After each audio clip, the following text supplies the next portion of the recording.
Assalamu alaikum wa rahmatullahi wa barakatuhu. Welcome to day 239 of Quran in a Year Plus, where we learn to look at the world and live life according to the lens of the Quran. Brought to you by the Islamic Association of Raleigh. Today we're going to be looking at verses 59 to 62 of Surah An-Nur. أعوذ بالله من الشيطان الرجيم وإذا بلغ الأطفال منكم الحلم فليستأذنوا كما استأذن الذين من قبلهم كذلك يبين الله لكم آياته والله عليم حكيم. When the children among you reach the age of puberty, they must ask permission before entering at all times, just as those before them from the adults were required to seek permission. In this way, Allah clearly explains His rulings to you. Allah is fully aware of what benefits His servants and is wise in what He legislates for them. والقواعد من النساء اللاتي لا يرجون نكاحا فليس عليهن جناح أن يضعن ثيابهن غير متبرجات بزينة وأن يستعففن خير لهن والله سميع عليم. Elderly women who no longer menstruate or bear children due to old age and have no desire for marriage have no sin if they put aside some of their outer garments, such as a cloak worn over their clothes or a covering worn over the headscarf, as long as they are not displaying their hidden adornment that they were commanded to conceal. However, maintaining full covering and modesty is better for them. Allah hears what you say and knows what you do. Nothing of that is hidden from Him, and He will recompense you for it. ليس على الأعمى حرج ولا على الأعرج حرج ولا على المريض حرج ولا على أنفسكم أن تأكلوا من بيوتكم أو بيوت آبائكم أو بيوت بيوت أمهاتكم أو بيوت إخوانكم أو بيوت أخواتكم أو بيوت أعمامكم أو بيوت عماتكم أو بيوت أخوالكم أو بيوت خالاتكم أو ما ملكتم مفاتحه أو صديقكم ليس عليكم جناح أن تأكلوا جميعا أو أشتاتا فإذا دخلتم بيوتا فسلموا على أنفسكم تحية من عند الله مباركة طيبة كذلك يبين الله لكم الآيات لعلكم تعقلون. There is no sin upon the blind person who has lost their sight, nor upon the lame, nor upon the sick, if they leave what they are unable to perform of obligations, such as striving in the path of Allah. And there is no sin upon you, O believers, in eating from your own homes, which includes the homes of your children, or from the homes of your fathers or your mothers, or your brothers or your sisters, or your paternal uncles or your paternal aunts, or your maternal uncles or your maternal aunts, or from homes over which you have been entrusted with their keys, such as a caretaker or guardian, or from the home of your friend, since it is commonly understood that they are pleased with that. There is no sin upon you whether you eat together or separately.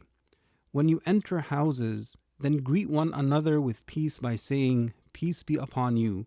If no one is present, then greet yourselves by saying, "Peace be upon us and upon the righteous servants of Allah." This greeting is from Allah, prescribed for you, full of blessing because it spreads love and closeness among you, and it is pure and pleasing to the one who hears it. In this way, as has been clarified throughout this surah, Allah explains His signs so that you may understand them and act upon them. إن إنما المؤمنون الذين آمنوا بالله ورسوله وإذا كانوا معه على أمر جامع لم يذهبوا حتى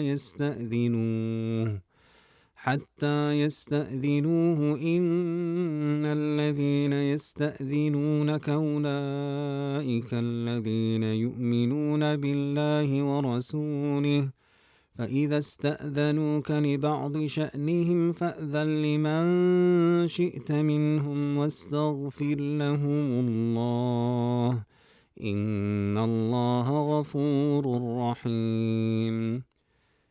Upon mentioning the need to seek consent to enter, Allah mentions the need to seek permission to leave, stating, "The believers who are genuine in their faith believe in Allah and His Messenger.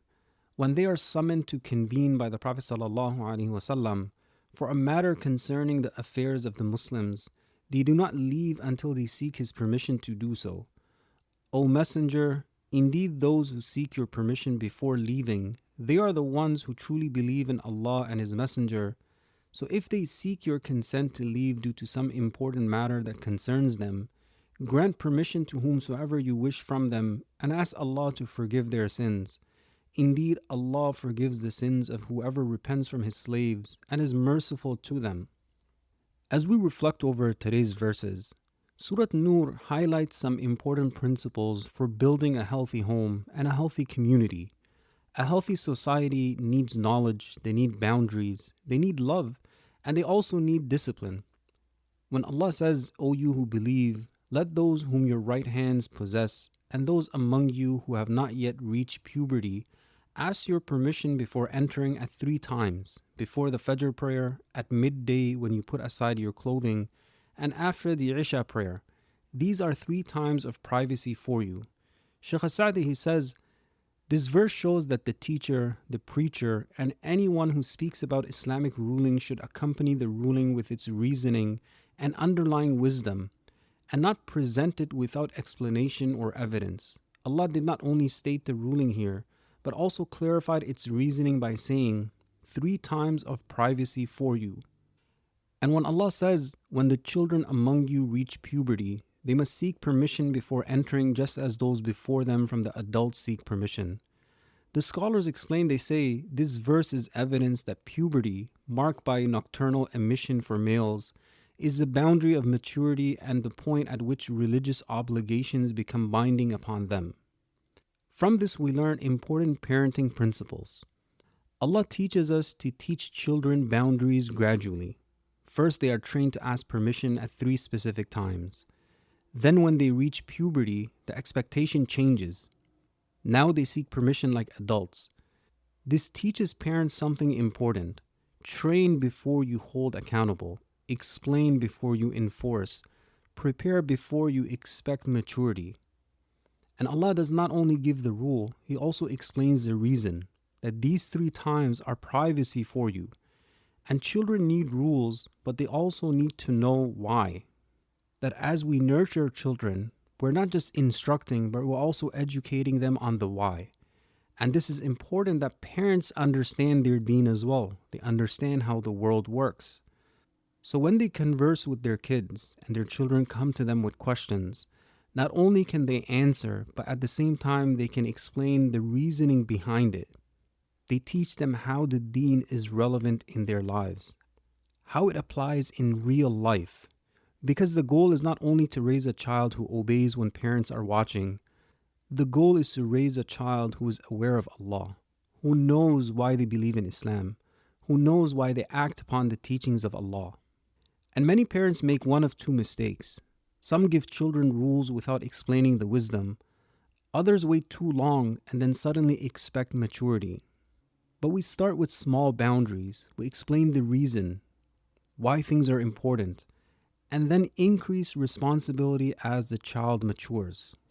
And we also learn some social principles as well. Allah says, "There is no sin upon you in eating from your own homes or the homes of your fathers, your mothers, your brothers, your sisters, your paternal uncles, your paternal aunts, your maternal uncles, your maternal aunts, or homes whose keys you possess, or the home of your friend." Shaykh Sa'di explains, The removal of hardship in eating from these homes applies even without explicit permission. And the wisdom is clear from the context. Custom and common practice allow ease in eating from these homes due to close family ties, full access, or friendship. However, if in a particular case one knows that the person is not comfortable or stingy about this, then it would not be permissible to eat and the concession would no longer apply. And when Allah says, there is no sin upon you whether you eat together or separately, Shaykh Sadi he says, this removes hardship, not virtue. Otherwise, eating together is more virtuous and better. And he also says that the verse points to a general foundational principle, which is that custom and common practice can specify and clarify the meaning of general texts. Just as one text can specify another, the default ruling is that a person is not allowed to take from the food of another. However, Allah permitted eating from these homes based on customary understanding and social norms. So any matter that depends on the permission of the owner, if their permission is known either through explicit words or through established custom, then it becomes permissible to proceed. From these verses, there is an important principle that we learn, which is al-'ada muhakkama, that customs are implemented. And Islam recognizes customs so long as they don't go against the Quran and the Sunnah. Sometimes permission is understood through closeness, trust, and common practice. But this does not mean entitlement.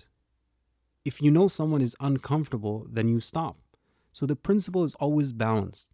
Islam teaches us to be aware of people, to respect their comfort, and custom is taken into consideration as long as it doesn't violate Islamic principles. Different cultures have different customs when it comes to food, weddings, and other things. And the customs are taken into consideration, once again, as long as they don't violate Islamic principles. They don't violate the explicit text of the Quran and the Sunnah. And Allah He says, so when you enter houses, greet one another with a greeting from Allah that is blessed and pure.